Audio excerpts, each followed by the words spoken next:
এই প্রচণ্ড গরমে ভাতের সাথে একটু কোনো টক না হলে ভালো লাগে না। তার জন্য আজকে আমি মাছের ডিমের টক বানিয়ে দেখাবো।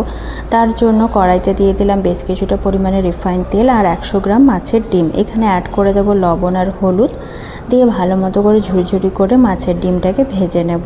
আর এই পর্যায়ে দেখুন মাছের ডিম ভাজা হয়ে গেছে। এখন একটি প্লেটে তুলে রেখে দেব। আর দিয়ে দেবো 1 চামচ সর্ষের তেল, তেজপাতা ও শুকনো লঙ্কা ও কালো জিরে ফোড়ন।